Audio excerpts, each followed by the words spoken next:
Hello everyone, my name is Shreyansh Surana. I secured rank 269 in this CSE 2020 examination. First I will talk a little about my introduction. Okay, before that I will tell you that today we are shooting this video with DKT Delhi Knowledge Track. I come from Baitul, Madhya Pradesh. I am a chartered accountant and a company secretary as well. I completed my schooling from Baitul and completed my higher studies from Nagpur. Today we are going to talk about the optional commerce and accountancy, which was my optional during this CSE 2020. We will see how to approach paper 1, paper 2, what all sources to refer, how to complete the paper, how to write the answers. So we will see in depth how actually to approach the paper of commerce, that is commerce and accountancy. So we will divide our discussion into 3 parts. First we will say what all things do we need to cover in paper 1, then paper 2, and then some general tips as to how to go about it. First, if we talk about paper 1, it is a scene that mostly the questions are practical based, because it covers the concepts like the accounting, the auditing, financial management, costing and financial instruments and all. It is a general perception among the students that the paper 1 is mostly practical one and we will easily get through this and we need not pay much attention to the theories. But guys, let me tell you one thing. See, in a paper of 250 marks, there is hardly 100 to 110 marks of practical questions. But the remaining part, that is say 100 or 150 marks, that is covered by the theory. So in paper 1, I will say the theory is as important as the practicals. So we need to pay attention to both equally, and I would rather say कि you need to pay much more attention to the theory in paper 1 than the practical. Of course, the practicals are important. Okay. Now I will tell you how to go about the practicals, then how to go about the theory. First I will tell you the sources. Mine source was the Ranker's notes, which are easily available on their websites or the market, or you may even refer some other standard sources as well.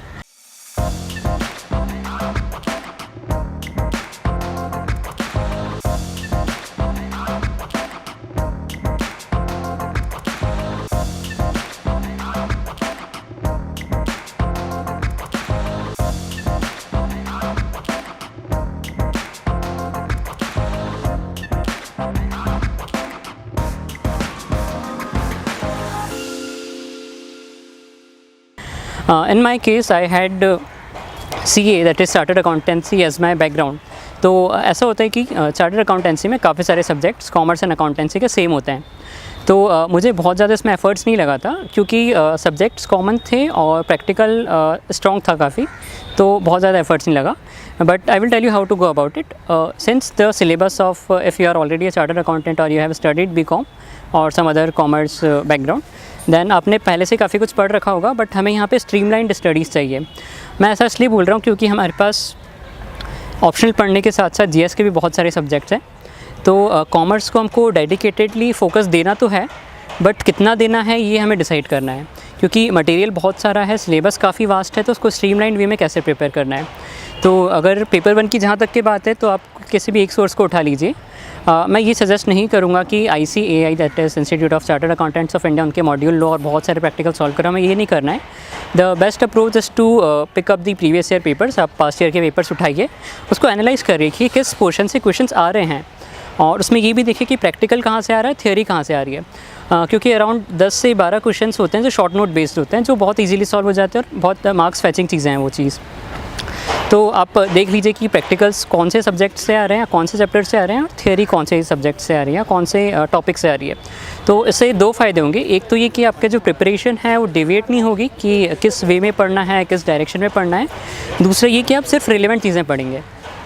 तो एक और चीज़ बता देता हूँ मैं practicals के case में, कि हमारी कई बार आदत होती है कि जो प्रैक्टिकल्स में हम जैसे लेजर्स बना रहे हैं, जनरल बना रहे हैं, तो फटाफट पेन से लाइन खींचे, या मैनी टाइम्स हम इवन लाइन भी नहीं खींचते, फटाफट से चालू कर देते हैं. But here in the UPSC examination, if you will draw the proper formats with all the particulars, amount, rupees and all, so it gives you a completeness in the answers. तो चेक करने वाले को भी अच्छा लगेगा, क्योंकि it's all about the competition ना, कि बहुत सारे लोग पेपर दिख रहे हैं और हमारी कॉपी सबसे अलग होनी चाहिए और सबसे कंप्लीट होनी चाहिए. तो प्रैक्टिकल्स में आई वुड सजेस्ट कि आप प्रैक्टिस करिए, टेबल बना के, प्रॉपर फॉर्मेट बना के सॉल्व करने की चीज़ों को. उसके अलावा प्रैक्टिकल्स में मैं एक और चीज़ आपको बोलूँगा कि आप प्रीवियस ईयर के सारे क्वेश्चन सॉल्व करके देखिए, क्योंकि कहीं ना कहीं आप ऐसा पाएंगे कि क्वेश्चंस रिपीट हो रहे हैं कई बार। तो हो सकता है आपने कुछ क्वेश्चन ऑलरेडी कर रखा, उसी में से आ गया हो, तो बहुत हेल्प हो जाती है इस केस में एग्ज़ाम में। The second thing is about the time management, क्योंकि प्रैक्टिकल्स ऐसा है जहाँ पे हो सकता है आपने पूरा क्वेश्चन सॉल्व किया है, बैलेंस शीट बनाई, बट आपको रियलाइज़ हो रहा है कि बैलेंस शीट मैच नहीं हो रही है। होता है, सबके साथ होता है, मेरे साथ भी होता है। तो इसके लिए हमें क्या करना है कि कुछ एक्स्ट्रा टाइम हाथ में लेते हुए चलना है प्रैक्टिकल्स में स्पेशली, क्योंकि थ्योरी तो ठीक है, बहुत ज़्यादा टाइम लगेगा नहीं, बट प्रैक्टिकल्स में आप थोड़ा थोड़ा टाइम बचाते हुए चलिए, क्योंकि हो सकता है एक दो क्वेश्चन में डिफ़िकल्टीज आ जाए या कहीं पे आप अटक जाएँ, तो वो कवर अप हो जाएगा जो आप टाइम बचा रहे हैं उससे। ओके, अब पेपर 1 की थ्योरी की बात कर लेते हैं थोड़ी सी। पेपर 1 में थ्योरी पे इक्वल अटेंशन देना है और कॉन्सेप्ट्स पे बहुत ज़्यादा ध्यान देना है, क्योंकि पेपर 2 में सिर्फ ज़्यादा रटने का काम है, बट पेपर 1 में अंडरस्टैंडिंग इंपॉर्टेंट है। तो पेपर 1 में you should be thorough with the theory as well as the understanding of the concepts. आप पास्ट ईयर के पेपर्स उठा लीजिए, उसमें शॉर्ट नोट्स आते हैं, उसको अच्छे से कवर कर लीजिए, क्योंकि बहुत बार रिपीट हो रहे हैं शॉर्ट नोट्स। तो इसमें में आपका थ्योरी कवर हो जाएगा। आई वुड सजेस्ट कि आप आपके नोट्स बना लीजिए, शॉर्ट नोट्स, क्योंकि बुक्स में काफ़ी सारा कंटेंट है, वो हो सकता है पढ़ नहीं पाओ, तो शॉर्ट नोट्स बना लीजिए, उसको कंटिन्यूसली रिवाइज़ कर लिए। अगर ठीक से आपको चीज़ें याद रहेगी तो वहाँ पे रिप्रोड्यूस करने में उतना ही ईजी हो जाएगा। एक और चीज़ मैं प्रैक्टिकल क्वेश्चन सॉल्व करने के लिए कहना चाहूँगा आपसे कि जैसा आपने कुछ भी क्वेश्चन सॉल्व किया, से रेशियोज़ का क्वेश्चन है या फिर फाइनेंशियल एनालिसिस का क्वेश्चन है, तो जैसे ही आपने सॉल्व किया उसके नीचे आपको 2 से 3 लाइन में कमेंट दे देना है कि जो भी हमने सॉल्व किया उसका कंक्लूजन क्या है। से फॉर एग्जांपल आपका आया कि current ratio is equal to 2, so what does it signify, कि हमारे करंट एसेट्स कितने हैं, करंट लाइबिलिटीज़ कितनी हैं। तो ऑल्दो ये नहीं लिखने से आपके हो सकता है मार्क्स ना कटे, लेकिन आई एम श्योर कि अगर आप ये लिखेंगे तो एग्जामिनर पे काफ़ी अच्छा इंपैक्ट पड़ेगा और यू विल डेफिनेटली गेन 1 और 2 एक्स्ट्रा मार्क्स। एंड सी, अगर आप हर 10 क्वेश्चन में ऐसा कर रहे हैं तो 10 क्वेश्चन इंटू 10 मार्क्स, तो ऐसे ही आपको 10 नंबर का एज मिल गया। तो ऐसे कुछ चीज़ें हैं जो आपको ध्यान रखनी है। इसके अलावा पेपर 2 की हम बात कर लेते हैं पेपर 1 के बाद में। पेपर 2 मोस्टली थ्योरी है, मोस्टली या फिर ऑलमोस्ट थ्योरी है, जैसे कि अपना ऑर्गेनाइजेशन थ्योरी हो गया, ऑर्गेनाइजेशनल बिहेवियर हो गया, इंडस्ट्रियल रिलेशंस हो गया। तो इसमें सबसे पहली तो बात ये आती है कि सोर्सेज कौन से यूज़ करने हैं, क्योंकि यहाँ भी मटेरियल बहुत सारा अवेलेबल है, बहुत सारी रेफरेंस मटेरियल्स हैं, बड़ी बड़ी बुक्स आपको मार्केट में मिल जाएगी, इवन हर एक चैप्टर के ऊपर आपको एक बुक मिल जाएगी। क्योंकि पेपर 2 ऐसा सब्जेक्ट है जो जनरली MBA वाले स्टूडेंट्स या मैनेजमेंट वाले स्टूडेंट्स काफ़ी अच्छे से पढ़ते हैं, इसलिए मटेरियल काफ़ी अवेलेबल है। बट अगेन, जैसा मैंने आपको पेपर 1 में बताया था कि अपन को प्रिपरेशन काफ़ी स्ट्रीमलाइन रखनी है और टू द पॉइंट रखनी है। 3 चीज़ें मैं बोलूँगा यहाँ पे आपको ध्यान रखना है पेपर 2 के आंसर्स लिखते समय। सबसे पहला तो ये कि टू द पॉइंट आंसर होना चाहिए आपका, क्योंकि पूछा कुछ और है, आप उसको घुमा रहे हो जस्ट बिकॉज आपको पढ़ने भरना है, तो this will not work, because people are really working hard in commerce and you need to be extraordinary amongst them. So काफ़ी क्रिस्प आंसर होनी चाहिए आपके। सेकेंड मैं बोलूँगा कि आपको इनोवेटिवनेस लानी पड़ेगी आंसर के स्ट्रक्चर में। सिर्फ यहाँ पे इंट्रोडक्शन, बॉडी और कंक्लूजन से काम नहीं चलेगा, कुछ ना कुछ आपको इनोवेटिवनेस आपकी दिखानी पड़ेगी। मैं ये नहीं बताऊँगा किस वे में करना है, आप अलग अलग परम्यूटेशन कॉम्बिनेशन ट्राई करिए, टेस्ट सीरीज लिखिए, आपको समझ में आएगा कि काफ़ी स्कोप है इसमें कॉमर्स के पेपर 2 में इनोवेशन का। फिर थर्ड थिंग मैं बोलूँगा वैल्यू एडिशन का, क्योंकि थियरी एक ऐसा चीज़ है काफ़ी मोनोटोनस है, हमारे लिए मोनोटोनस है, तो आप उसके बारे में सोचिए जो हमारी कॉपीज चेक कर रहा है, उससे दिन में से 10 कॉपीज चेक करनी है, हर कॉपी में उसको सेम आंसर मिल रहा है, तो we need to do something different कि उसको इंटरेस्ट है यार पढ़ने वाले को। मैं खुद भी अगर एक चीज़ 2 बार पढ़ लेता हूँ तो मेरे को बोर होने लग जाता है, यार क्या पढ़ रहा हूँ मैं, है ना, आपके साथ भी होता होगा। तो हमें क्या करना है कि आंसर को इंटरेस्टिंग बनाना है। अब आंसर इंटरेस्टिंग कैसे बनेगा, इसके काफ़ी सारे तरीके हो सकते हैं। से फॉर एग्जांपल मैं फ्लो चार्ट्स यूज़ करता था, डायग्राम्स यूज़ करता था, केस स्टडीज़ यूज़ करता था, तो ये आप लोग भी कर सकते हैं, काफ़ी हेल्पफुल है और आई वुड से कि it will definitely give you an edge over the others in this examination, because again मैं बोल रहा हूँ कि कॉम्पिटिटिव एग्जामिनेशन आपको कुछ डिफरेंट करना है। से फॉर एग्जांपल कुछ ऑर्गेनाइजेशन बिहेवियर की किसी पर्टिकुलर थियरी के ऊपर क्वेश्चन आ गया, तो मैक्स टू मैक्स हमें याद रहता है कि इस थियरी का थिंकर कौन है, इसमें एक्सप्लेनेशंस क्या है, इसके पॉइंट्स क्या है, तो ये बेसिक मिनिमम है, ये सबको लिखना है, सब लोग लिख रहे हैं। तो ये 2 से 3 नंबर जो हमें एक्स्ट्रा चाहिए उसके लिए क्या करना होगा, से अपने थियरी लिख दिए, उसके पॉइंट्स लिख दिए, बट अभी भी उसमें इनोवेशन का स्कोप है। कैसे, से फॉर एग्जांपल आपको स्टाफिंग के ऊपर आंसर लिख रहे हैं, तो छोटे से फ्लो चार्ट में विद इन 1 मिनट आपको एक फ्लो चार्ट बना देना कि स्टाफिंग की प्रोसेस क्या है, या फिर उसमें कुछ पर्टिकुलर आप थियरी एक्सप्लेन कर रहे हैं, मॉडल एक्सप्लेन कर रहे हैं, तो उसको फ्लो चार्ट की मदद से एक्सप्लेन कीजिए। से फॉर एग्जांपल हमने एप्लीकेशंस मंगवाई, स्क्रीनिंग करी, देन एरो बनाया, फिर डब्बा बनाया, उसमें लिखो उसका नेक्स्ट प्रोसेस क्या है, उसका नेक्स्ट प्रोसेस क्या है। इससे ये होगा कि ऑल्दो ये बहुत ज़्यादा एक्स्ट्रा ऑर्डिनरी नॉलेज नहीं चाहिए इसके लिए अपन को, बस जो हमारा लिमिटेड नॉलेज है उसको बेस्ट वे में हमने कितने ईजीली प्रेजेंट कर दिया है। तो इससे क्या फ़ायदा है कि एक तो एग्जामिनर के लिए कॉपी इंटरेस्टिंग बन जाएगी, प्लस आप कम टाइम पे आपका नॉलेज शोकेस कर पाओगे। वहाँ पे नॉलेज सबके पास है, मेन थिंग है हमको वहाँ पे शोकेस करना है लिमिटेड टाइम में और लिमिटेड स्पेस में। तो ये तो बस एक एग्जांपल हुआ फ्लो चार्ट का। वैसे ही आप सपोज़ 10 पॉइंट्स लिखना चाह रहे हैं, टाइम नहीं है, 4 पॉइंट लिख लिए, 3 पॉइंट और लिखिए, फिर जो पॉइंट बच रहे हैं उसको हब एंड स्पोक मॉडल बना के लिख दीजिए। तो उससे आपका टाइम भी बचेगा, आप ज़्यादा पॉइंट्स भी लिख पाएंगे और स्पेस भी बच जाएगा आपका। तो इस वे में छोटे छोटे इनोवेशंस होते हैं। फिर इसके बाद एक बात आती है एग्जांपल्स और केस स्टडीज़ की। से फॉर एग्जांपल अगर मर्जर एंड एक्विजिशन पे क्वेश्चन आ रहा है तो ये कैनॉट राइट देयर कि हीरो होंडा का एग्जांपल या फिर टाटा या जगुआर का एग्जांपल, although they are definitely correct, but why I am saying कि आपको वो सब नहीं लिखना है। क्यों? क्योंकि यहाँ पे डेली बेसिस पे मर्जर हो रहे हैं, डेली बेसिस पे एक्विजिशन हो रहे हैं, बायजूस का हो रहा है, आकाश का हो रहा है, अलग अलग एग्जांपल्स हैं हमारे सामने। तो अगर आप वही मोनोटोनस चीज़ें लिखेंगे तो हो सकता है उतनी अट्रैक्टिव ना लगे, बट अगर आप अपने करंट सराउंडिंग्स को लेकर के एग्जाम्पल लिख रहे हैं तो it will make an different impact. Examiner को लगेगा हाँ यार ये बंदा अवेयर है, इसके नॉलेज की डेप्थ नॉलेज है and he sees the thing in a different way. तो आपको ये कुछ छोटे छोटे इनोवेशन से ये करनी है। प्लस इसके अलावा थियोरी वाले पेपर में एक होता है टाइम मैनेजमेंट वाला चीज़। तो लेट मी टेल यू कि commerce and accountancy is a paper जिसमें बहुत ज़्यादा टाइम नहीं लगेगा आप अगर प्रॉपरली इसको स्ट्रेटेजिक वे में सॉल्व करेंगे तो। क्योंकि इसमें हमें नंबर ऑफ़ क्वेश्चंस लिमिटेड पता है कितने आने वाले हैं, किसमें कितना लिखना है, काफ़ी स्टैटिक चीज़ें हैं ये ना। तो अगर आप 1 पेपर 2 पेपर 3 पेपर भी लगा लेते हैं तो आपको एक आइडिया लग जाएगा कि कितने टाइम में कौन सा क्वेश्चन ख़त्म हो जाना चाहिए और कितने टाइम पे कौन सा आंसर कंप्लीट हो जाना चाहिए। तो इस वे में आप 1-2 पेपर लिख लिए और टाइम डिसाइड कर लीजिए कि इतने टाइम में इतना हमको ख़त्म करना है। तो ये तो बात हो गई पेपर 2 की। इसके अलावा अगर मेरे को कुछ आगे याद आता है तो मैं ऐड करते जाऊँगा। और फिर अब हम चलते हैं अपने थर्ड पार्ट पे, जो कि जनरल स्ट्रेटजी की पेपर को कैसे अप्रोच करना है। मेन इशू मैंने कई लोगों से सुना है, कुछ लोगों ने डिस्कस भी किया है कि कॉमर्स एंड अकाउंटेंसी का पेपर ख़त्म नहीं हो रहा है। इट्स नेक्स्ट टू इम्पॉसिबल, हम 1-2 क्वेश्चन छोड़ के आ रहे हैं। क्वेश्चन छोड़ना नहीं है हमको, बिल्कुल क्वेश्चन नहीं छोड़ना है, क्योंकि एक भी क्वेश्चन हमारा छूटा तो आप समझ लीजिए कि आप रेस में बाहर तो नहीं बोलूँगा बट काफ़ी पीछे हो चुके हैं। तो पेपर कंप्लीट करना is a must, especially the optional का पेपर। ऑप्शनल का paper is a deciding factor and the most important paper in the mains examination. GS आपको श्योरली मार्क्स देगा, बट अगर आप टॉपर्स की या किसी की भी मार्कशीट देखेंगे तो बहुत ज़्यादा वेरिएशन देखने को नहीं मिलेगा आपको उसमें। But optional is a thing जो आपको एज देगा बाकी लोगों के कंपेयर में। और प्लस एक और बेनिफिट आपके पास ये है कि most of the people have their background as a commerce, तो बहुत ज़्यादा एफर्ट्स डालने की ज़रूरत नहीं है आपको, सिर्फ इंक्रीमेंटल एफर्ट्स चाहिए। और इंक्रीमेंटल भी मैं इसीलिए बोल रहा हूँ क्योंकि आपको थोड़ी सी क्रिएटिविटी चाहिए और आंसर लिखने का तरीका सीखना है। नॉलेज आपके पास है, नो डाउट आपके पास नॉलेज है, आपको सिर्फ उसको प्रेजेंट करने का तरीका सीखना है, ठीक है। अच्छा, मैं स्ट्रेटजी डिस्कस कर रहा था कि एक पेपर में 8 क्वेश्चन होते हैं हमारे पास, ठीक है। उसमें से 8 में से हमें 5 क्वेश्चन सॉल्व करने होते हैं और उन 5 में से भी 2 क्वेश्चन होते हैं वो कंपलसरी नेचर के होते हैं। और ये जो 8 क्वेश्चन हैं वो डिवाइडेड होते हैं 2 पार्ट्स में। मैं वापस एक बार क्लियरली बता देता हूँ। टोटल 8 क्वेश्चन हैं, उसमें से 5 अटैम्प्ट करने हैं, 2 कंपलसरी हैं और ये 8 क्वेश्चन 2 पार्ट्स में डिवाइडेड हैं। तो सबसे पहले क्वेश्चन पेपर मिलते से कन्फ्यूजन आएगा, कौन सा पेपर कौन सा क्वेश्चन स्टार्ट करें, कौन सा छोड़ना है। फटाफट से पढ़ के पहले मार्क कर लेते हैं क्या करना है। इससे बेटर स्ट्रेटजी मैं बोलूँगा कि मैं जो करता था आप ट्राई करके देख सकते हैं, may be it will be helpful for you. 2 question हमें पता है कंपलसरीली करना है ना, तो फटाफट पेपर मिलते से ही वो दोनों कंपलसरी क्वेश्चंस ख़त्म कर दो। शायद फर्स्ट और 5th क्वेश्चन होता है कंपलसरी, उसको करके साइड कर दो, क्योंकि इसमें सोचनी नहीं है ना, हमको ऑप्शन ही नहीं है, वो करना ही करना है, वो करके ख़त्म कर दिया अपन ने, ठीक है। फिर अब हमारे पास 2 पार्ट बचे, पार्ट 1 पार्ट 2, दोनों में 3-3 क्वेश्चन है, दोनों में से हमको एक क्वेश्चन सॉल्व कर लेना है फटाफट से। ऐसा इसलिए बोल रहा हूँ क्योंकि दोनों पार्ट से कंपलसरीली एटलीस्ट एक क्वेश्चन आपको सॉल्व करना रहेगा। तो पार्ट 1 उठाया, उसमें से 3 में से एक चूज़ किया, सॉल्व करके ख़त्म। पार्ट 2 उठाया, 3 में से एक चूज़ किया, सॉल्व करके ख़त्म। अब हमारे लिए काम इतना आसान हो गया है, 5 में से 4 क्वेश्चन हम ऑलरेडी सॉल्व कर चुके हैं। अब अपने पास 4 में से सिर्फ एक क्वेश्चन सॉल्व करना बाकी रह गया है।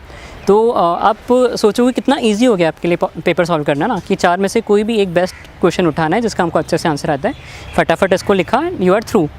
तो टाइम मैनेजमेंट काफ़ी ईजी है अगर आप प्रॉपरली प्रैक्टिस कर रहे हैं, आंसर राइटिंग कर रहे हैं, फॉर्मेट के साथ में बना के देख रहे हैं प्रैक्टिकल्स, तो these all things will help you a lot. फिर कुछ लोग मुझे पूछते हैं कि नोट मेकिंग कैसे करना है commerce and accountancy paper 1 paper 2 दोनों का मिला करके। पेपर 1 के लिए तो मैं बोलूँगा कि आप प्रीवियस ईयर के क्वेश्चंस देख लीजिए, उसमें कुछ पर्टिकुलर टाइप के क्वेश्चंस हैं वो बार बार रिपीट हो रहे हैं। तो आप क्या करिए ना, उसका एक फॉर्मेट बना के रख लीजिए, क्योंकि कई बार होता है कि क्वेश्चन हमें नहीं भी आता है बट फॉर्मेट से हम कहीं ना कहीं उसमें बैठा के चीज़ों को सॉल्व कर देते हैं। तो उसके फॉर्मेट बना के रख लीजिए। से फॉर एग्जांपल अगर फाइनेंशियल स्टेटमेंट का क्वेश्चन आ रहा है तो आप शेड्यूल रट लो उसका, बैलेंस शीट का, P&L का, जो भी शेड्यूल आपको याद रहेगा तो आप फटाफट रिप्रोड्यूस करके उसको सॉल्व कर पाएंगे। तो ये बात होगी प्रैक्टिकल क्वेश्चंस की। फॉर्मेट बना के रख लिए, फार्मूलाज लिख के रखिए, उसको बार बार रिवाइज़ करिए। फिर पेपर 1 का ही थियोरी वाला पार्ट, उसकी नोट्स कैसे बनाने हैं। आपको उसमें बहुत क्रिस्प नोट्स बनाना है, क्योंकि उसमें मेनली आपको कॉन्सेप्चुअल अंडरस्टैंडिंग का ज़रूरत रहेगा। थियोरी पार्ट बहुत ज़्यादा नहीं है उसमें, और क्रिस्प आंसर लिखने हैं उसमें। तो से फॉर एग्जांपल हमने कॉस्टिंग उठाया, उसमें MM मॉडल पे हम लोग आंसर बना रहे हैं। तो सिर्फ 3 लाइन में उसका क्या मॉडल है, उसका ग्राफ क्या है, उसका कंक्लूजन क्या है, उसका एप्लीकेशंस क्या है, ये आप 3 से 4 पार्ट में डिवाइड करके हर टॉपिक को ऐसे ले लीजिए, उसके नोट्स बना लीजिए शॉर्ट। अगर आप फ्रेंड्स के साथ पीयर सर्कल में पढ़ रहे हो तो डिवाइड कर लीजिए टॉपिक्स, आपस में नोट्स बना लीजिए, शेयर कर लीजिए, काफ़ी हेल्प होगा इससे। सेकेंडली पेपर 2 की अगर मैं नोट्स की बात करूँ तो थियोरी सब्जेक्ट है, बहुत ज़्यादा कंटेंट है। आप रैंकर्स की बुक उठा लो या कोई और भी बुक उठा लो, तो सब्जेक्ट्स काफ़ी ज़्यादा है। मेरे को पता है कि मैनेज करने में मुश्किल होता है, but one thing I will tell you, अगर आप आपके नोट्स बना लेंगे इस चीज़ के तो बहुत ईजी हो जाएगा। आप 2 फ़ायदे इसके बता देता हूँ आपको। पहला तो ये कि आप जब नोट्स बनाएंगे तब 3-4 सोर्सेज रेफ़र करोगे, आपको लगा नहीं यार थोड़ा सफिशिएंट नहीं लग रहा है, लिखने में मज़ा नहीं आ रहा है, पढ़ने में मज़ा नहीं आ रहा है, तो हो सकता है आप थोड़ा सा गूगल करोगे, वेबसाइट से सर्च करोगे और एनरिच करोगे आपके नोट्स को, तो उससे चीज़ें आपको याद होने लग जाएगी। और दूसरा फ़ायदा ये है कि आपको ये क्विक रिवीजन के लिए हेल्प करेगा, क्योंकि आप जब नई बुक उठाओगे 300 पन्नों की, 400 पन्नों की, तो आपको लगेगा यार इसको रिवाइज़ करने में कितना टाइम लग जाएगा। भैया आप आपके 100 पेज के, 120 पेज के नोट्स उठाओगे, फटाफट आपने सुबह से बुक उठाई, शाम तक के आपका रिवीजन करके ख़त्म, काफ़ी हेल्प होगा। तो ये चीज़ आप कर सकते हो। और प्लस मैं एक और चीज़ बोलूँगा, क्योंकि GS के और अपने कॉमर्स के पेपर के बीच में कम से कम 4 से 5 दिन का हमें गैप मिलता है, और प्लस पेपर 1 और पेपर 2 के बीच में भी 2 घंटे का गैप मिलता है। तो इस गैप को कैसे यूटिलाइज़ करना, क्योंकि ऑल्दो हम बहुत ज़्यादा प्रिपेयर्ड नहीं होते हैं उस टाइम के लिए, वो 5 दिन और बाद के 2 घंटे, but I will tell you कि आपको अभी से ही नोट्स प्रिपेयर करते करते उन 5 दिनों की और उन 2 घंटों की भी प्रिपरेशन करनी है। अब वो कैसे होगी, 5 जो दिन मिल रहे हैं या 4 जो दिन मिल रहे हैं उसको डिवाइड कर दीजिए कि कौन सा मेरा सब्जेक्ट थोड़ा वीक है, या किस में थोड़ा ज़्यादा रटना है, या किस में याद नहीं रहती चीज़ें, उसके हिसाब से डिवाइड करिए सब्जेक्ट्स को, और उन दिन पे वो पढ़ के ख़त्म कर दीजिए। इससे मेरे ख्याल से, मतलब मेरा हो गया था, आपका भी हो जाएगा, कि उससे आपका पेपर 2 एक बार रिवाइज़ हो जाएगा पूरे उन 5 डेज़ में, और पेपर 1 के एटलीस्ट आप फॉर्मेट्स और मेन कॉन्सेप्ट्स कवर कर पाएंगे, ईजिली कवर हो जाएगा, डोंट वरी। और उसके बाद जो 2 घंटे बचते हैं पेपर 2 के पहले, वो बहुत ज़्यादा क्रूशियल हो जाते हैं। ऑल्दो ठीक है, वो रेस्ट के लिए टाइम है, थोड़ा खाना वाना खाना है, चाय वाय पीनी है, वो ठीक है, आपके ऊपर है, but those 2 hours I will tell you will be very very helpful for you if you will prepare properly for those 2 hours. मैंने इसके लिए शॉर्ट नोट्स बना लिए थे, अपने नोट्स के भी शॉर्ट नोट्स, कि उन 2 घंटों में एटलीस्ट मैं मेन पॉइंट्स को पढ़ करके एटलीस्ट आँखों के सामने घुमा ले रहा हूँ। इससे क्या होता है ना, कि हो सकता है मुझे कॉन्सेप्ट वहाँ पे नहीं याद आया हो, या हो सकता है मुझे प्रॉपरली 7 या फिर 5 जितने भी पॉइंट्स हो याद नहीं आए हों, लेकिन इसका फ़ायदा क्या है ना, कि एटलीस्ट आपको थिंकर का नाम याद रह गया, तो it will create an impact on the examiner, कि वो देखेगा यार इसको थिंकर का नाम याद है। वो थ्योरी पे हो सकता है इतना ध्यान भी नहीं दे आपका इतना अच्छा प्रेजेंटेशन या फिर इतना अच्छा नॉलेज देख करके। तो वो 2 घंटे के नोट्स काफ़ी अच्छे से प्रिपेयर कर लीजिए आप, उसमें थ्योरीज़ के सारे नाम, थिंकर्स के नाम, अच्छे अच्छे डायग्राम्स बना लो, उसमें काफ़ी हेल्प करेगा आपको।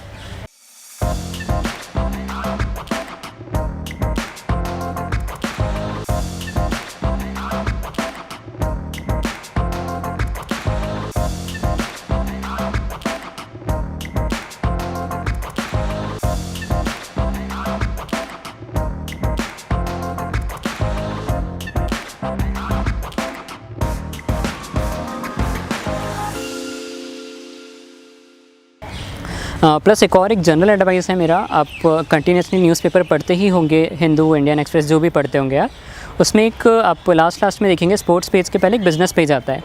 तो जनरली हम लोग अवॉइड करते हैं as far as UPSC preparations are concerned, तो उन पेजेस को आप अवॉइड मत कर ली, एक बार खाली हेडलाइंस देख लीजिए।